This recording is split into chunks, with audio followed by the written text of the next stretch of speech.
Hi students, good morning to everyone. In today's answer writing session, we are going to answer the polity question. So the question goes like this: critically analyze the balance between right to freedom of speech and expression and the reasonable restriction.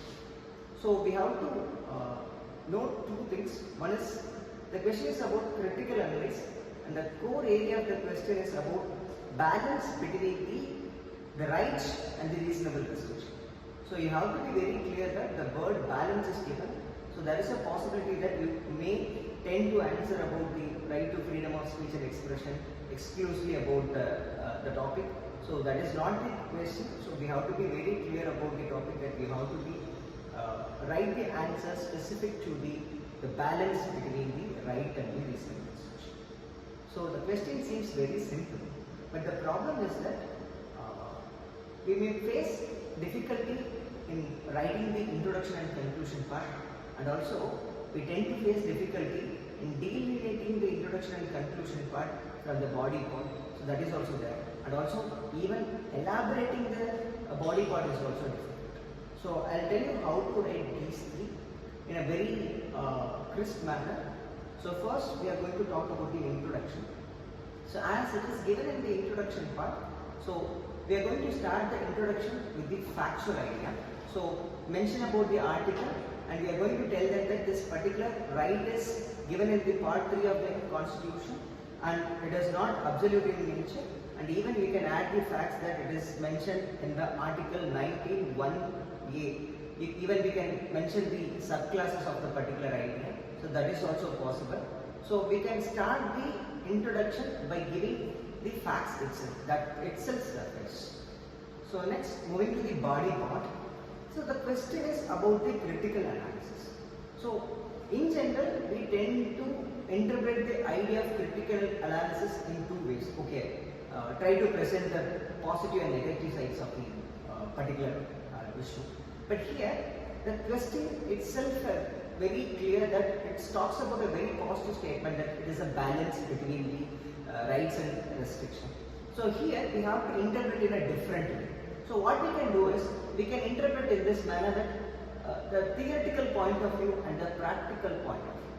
This can also be another perception or dimension that can be possible when it comes to the critical analysis. So first what we are going to do is, we are going to present the constitutional mandate. Yes, in the constitution itself, right, the balance between the right and the reasonable restrictions clearly mentioned, so that we know that article 19(1)(a) talks about the rights, whereas article 19(2) talks about the reasonable restriction. So it is very clear in the constitution itself. It is very clear.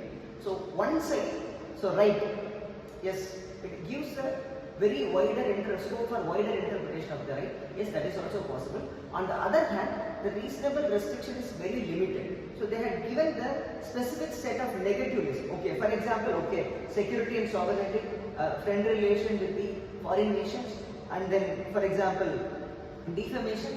So in this aspects, they have listed a negative category. They have created a list, and they have limited the reasonable restriction.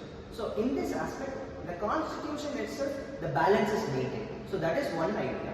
So second thing is that, so apart from maintaining the balance in the fundamental right, that is part 3 of the constitution, so constitution also gave authority, that is gave a institutional safeguard to ensure this balance.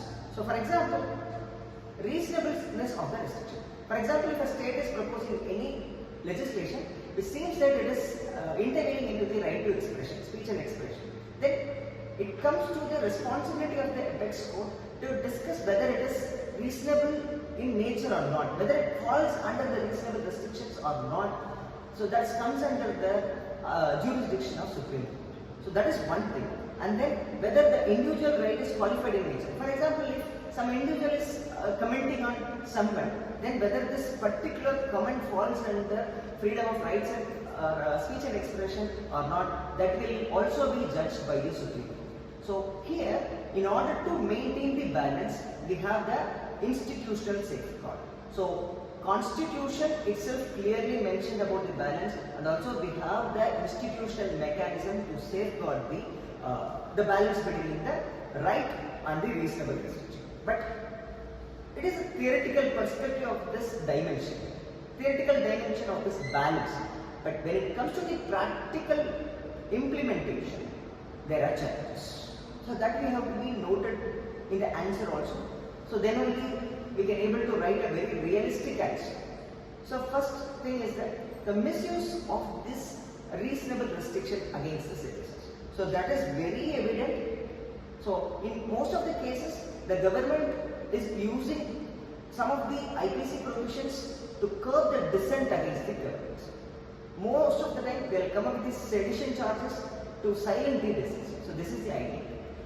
Especially when it comes to the cinematic freedom, that is it is very evident that the government is intervening more on the cinematic freedom, and they tend to curb the freedom of speech and expression. So we can even quote the recent examples that the recent government has took action to prevent the screening of babies, initiatives to screen the Gujarat riots, and then Kashmir Files documentary, and then India's Daughter film also. So these are some of the examples that we can quote in the examination. So that is also possible. So now coming to the practical purpose, why this balance is inevitable. So here there are two dimensions. One is we have to ensure few things, and then also we have to negate few things. So here it is better to present in a tabular format. Why? Because if you are presenting in the tabular format, we can able to give the idea of balance in the presentation also. For example, on the positive sides, the freedom of speech and expression is inevitable to ensure the ideals of democracy. This is what we discussed about the dissent. So dissent and discussion is very important to promote the democracy. So that is the first idea. And second, to make the citizens informed, and also to bring diverse perspective, and then to encourage the creativity and innovation into the country, and then most importantly to bring the social reforms. So this is also very important. Why? Because social reforms, for example, only when we come up with the idea of freedom of speech and expression, the vulnerable section, for example, minorities came up, they'll rise against their vulnerability. For example, when it comes to the women rights, when it comes to sexual minority rights, this is very important. So the freedom of speech and expression is very important when it comes to the implementation of social reforms. So that is the positive aspects, whereas in the negative aspects, the hate speech. So this reasonable restriction is very much important to curb the hate speech for political motives. That is first idea. And second thing is that the act against communal harmony. Yes. So recent days, we are facing several issues, especially because of the mindless speech and expression in the multicultural, caste-ridden, and the religious-sensitive society. So you have to be very clear about the words. Why multicultural? Okay, so many societies are there. We have to be conscious about what we are saying, and we have to be accountable about the actions and the expressions which we are doing. That is one thing.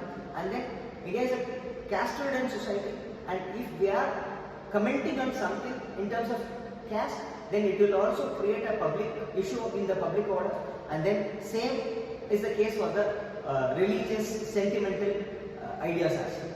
So these are the two conflicting dimensions of rights and the reasonable restriction. So this is how we are going to manage the body part of the answer, and moving to the last part of the answer, we are going to conclude the answer by giving the idea that not only the constitution to ensure the balance, not only the judiciary to implement the balance, we have to sensitize the executives and the legislatives about this balance of rights and reasonable restriction. And you have to be very clear that it has to be sensitized as per the spirit of the constitution. This is very much important for the effective realization of freedom of speech and expression. So that's all about this question.